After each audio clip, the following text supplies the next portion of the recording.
Now let's talk about something that's actually fun, and I was going to do this in the lab, but since I can't get into the lab, I'm not going to be able to do it, and unfortunately I can't even do it as a demonstration. But, so let's talk about electroplating. So electroplating is a really cool concept, and you might actually encounter this, again, depending on your particular branch of engineering, so what you're going to do is when you have this electrical current, you have your electrons are reactants. So that means they have a stoichiometric relationship with all the other reactants and products in the balanced equation. However, instead of having grams or a mass, the quantity of electrons is always going to be in units of charge, which I told you is a coulomb, which is a capital C. So, turn the page. When you have copper plating, you have a copper solid at the anode, and you are going to have a voltage source. Now here, they're going from the anode to the cathode, but you're supplying extra electrons here, and you've got some other sort of thing coated in this copper solution.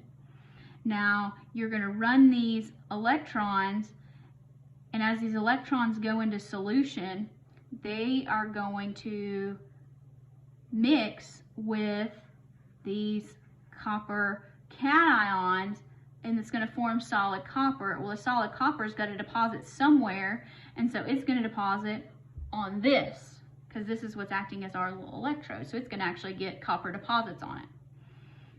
Now, here,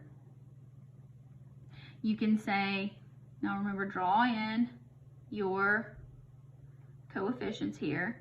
So we know that 2 moles of electrons are required for 1 mole of copper. All right, so now we're going to have to get into a little bit of physics. So we measure these electrons by total charge. The total charge is the magnitude of the current times time. So we're going to have to do some unit conversions here. So current is always given to you in amps or amperes. An ampere means 1 coulomb per second. And we're also going to have to utilize Faraday's constant, which is 96,485 coulombs per mole of electrons. So we can write out a roadmap to count the amount of material that actually gets electroplated, that gets deposited over a given amount of time. So first you start with the time that's given.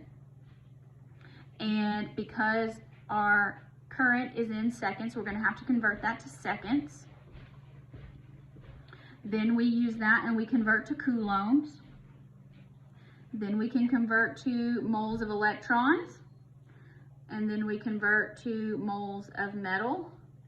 And then we'll convert to grams of metal. So that looks kind of confusing, but this is practical. You should know how to do this. So we can actually plate gold out of solution using this half reaction. So what mass can we actually plate out if we have a 5.5 amp current and we let it flow for 25 minutes? So let's just kind of follow this. Start with your time. So if all you don't have to remember this whole cascade. Just start with time. Just remember, start with time, because I don't like to make you memorize anything more than is necessary. So here you have 25 minutes. All right, well, let's go with, and so remember 5.5, that amps is 1 coulomb per second. So let's go with that. Well, we can't cancel out seconds with minutes. So we need to know that 1 minute is 60 seconds. And we know that every second we get 5.5 coulombs of charge.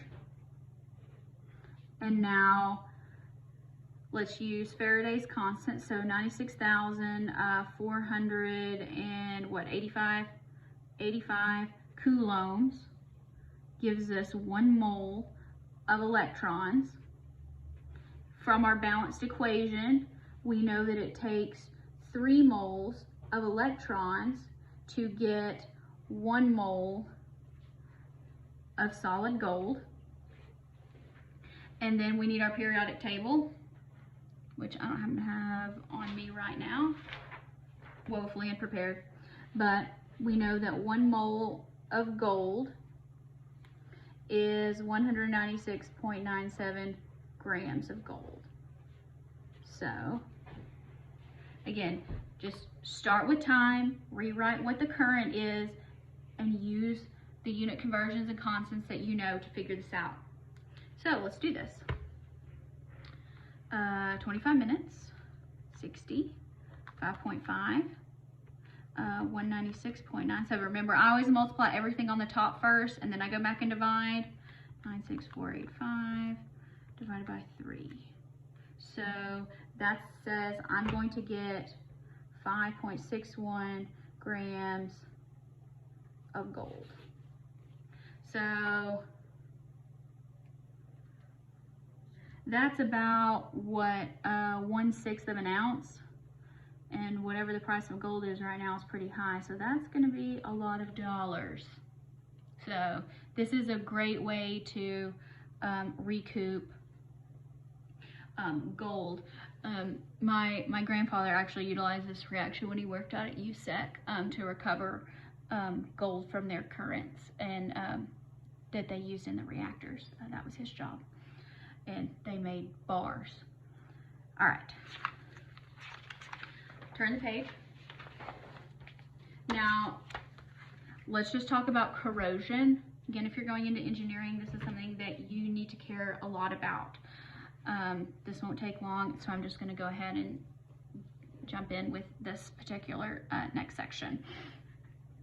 Corrosion is any sort of undesirable redox reaction. Corrosion is the often gradual, nearly always undesired oxidation of metals that are exposed to oxidizing agents in the environment. So, oxidation, usually due to oxygen, imagine that. The half reactions for the reduction of most metals are below the half reaction for the reduction of oxygen. That means it's going to spontaneously happen. So, when you extract from ore, you have to reduce the metals, and so oxidation is the reverse of that. So it's kind of recreating that ore concept, and so it's a return to how these metals exist more naturally in the environment. So preventing iron from rusting is an entire industry, because remember, 10% of the world's steel is lost to rust every single year. So there's several ways that we can do that. Is first, you can prevent moisture.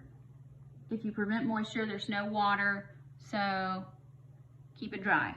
So dry environments, or you can put a seal, put a coating on there to seal out water. You can also use what is known as a sacrificial electrode.